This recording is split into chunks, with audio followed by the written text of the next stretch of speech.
CNN's Abby Phillip says Dems who defended Biden's fitness will have their futures impacted by the scandal, especially for someone like Kamala Harris. I've been saying this. It's funny hearing it from a leftist like Abby Phillip. The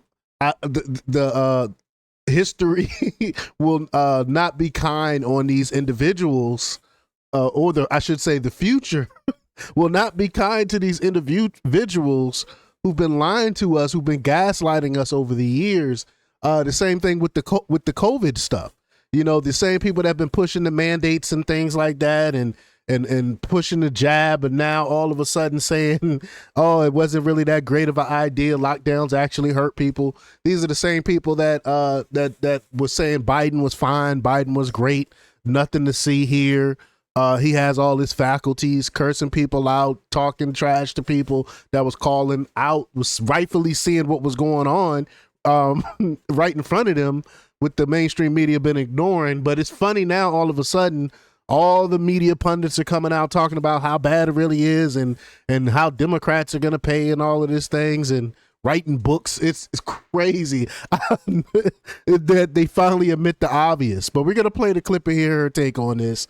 But before we get started, go ahead and hit that like button, share this out so we can get this information out there. Subscribe if you're not already a subscriber, and hit that alarm bell so you know when I'm putting out new stuff.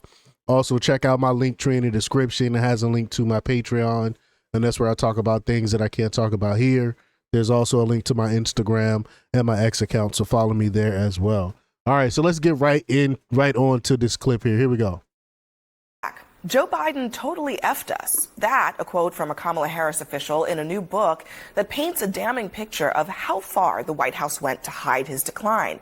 Among the revelations from Jake Tapper and Alex Thompson's book, Biden's team hid him from his staff and even members of his cabinet. They considered that he may need a wheelchair in the future and contradicted warnings from his doctor. And Biden didn't recognize George Clooney, one of his longtime supporters, and of course, one of the most famous movie stars and faces on the planet. But as the scandal branches grow, what about the people who have political runways, the Pete Buttigieg's of the world, hitting a Midwest tour, Kamala Harris thinking about a run for California governor? Will and should their futures be impacted by this scandal? It kind of seems like the answer has to be yes, right? Well, wait a minute. Especially for someone like Kamala Harris. The problem is now every Democrat's rushing to say, oh, my gosh, Joe Biden wasn't fit to run for re-election. But they let him stay in running the country for another 5 months. It's That's actually true. I don't know who this guy is, but he's right on that. Now, all of a sudden, they're like, oh, my gosh, I can't believe this happened. Are y'all serious? We've been talking about this for years. It is crazy that they acting like, oh, we were duped. No, you weren't duped. You got eyes, you got ears like everyone else. You chose to ignore what was obvious. It's complete hypocrisy to say, yes, we think he wasn't fit, but it was okay that policy continued to be made, and we didn't ask him to step down. It's tragic for the Democratic Party to have let him go on so long when clearly people around him knew that there was a serious problem. The people closest to him had been close to him for years, most of them like 20 years. So they were super loyal to him, more than normal analysts, activists who come and go. I don't know that I retain, as a Democrat, if I retain being a Democrat, if I'm mad at Pete Buttigieg because he didn't waive. Am I mad at Kamala? I would not think it would be her responsibility to say, No. Oh, I knew he was going to have a take like that. No, it is your responsibility because people trust you to be honest with them. We flat out been asking people like Kamala Harris and Buttigieg over the years about Biden and his mental acuity, and they've been saying that he was great, he was fine, everything was okay. So yes, they do have a responsibility to the public to be honest when you're asked with a question, to answer that question honestly. And they've been saying over the years, both of them, that nothing is wrong with Biden. So they've been lying to the American people. So the question is, if you would lie to me about something like this, what else would you lie to me about?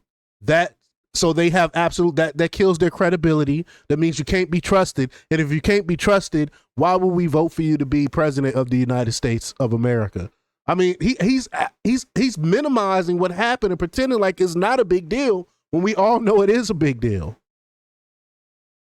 You're not now. Might she say something privately? Yeah, but I would not expect her to publicly. But I guess That's what the 25th Amendment's all about, you though. so much, but like because you're left leaning. I'm talking about the average American. When they ask the question, what did you know and when did you know it? Right. Yeah. Right?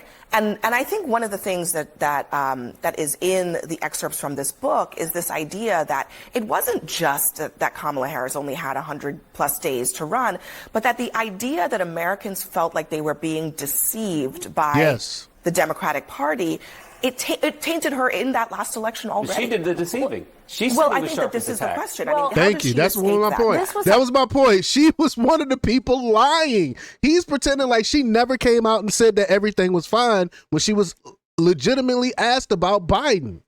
You know, 'cause remember when Charlemagne was like, so who's running the country? She was like, Joe Biden. Joe Biden. You know, no, Joe Biden was not really running the country.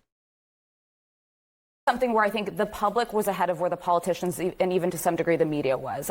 2 years before the disastrous debate, we were sitting there together, Abby, there were polls that were showing 67% of Americans thought Joe Biden was too old to have another term.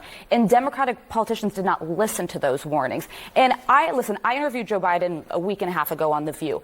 I left thinking he definitely could not have done another 4 years. I'm grateful for his service. He had a good command of the facts of things he was proud of to talk about that he did. But there was just no way that Joe Biden could do 4 more years. And I do think the future leaders of the party have to say something better than it's time to look forward. They need to address that the public was saying we need someone else, and they waited until the last minute and frankly did not have a particularly Can I ask democratic one quick process. question? All true. All true. It's crazy. It's crazy. I'm like living in bizarro world where a leftist CNN pundit, Abby Phillip, is like, there's going to be some consequences behind what happened to all of this. So I'm very shocked. I'm very surprised. Abby Phillip's gonna keep on lefting it up though. Don't believe that she's gonna that she has a change of heart or anything. But y'all let me know what y'all think about this. Leave y'all comments down below. Like, share, subscribe, and check out jjthepsychotherapist.com for the latest in news. Until next time, peace.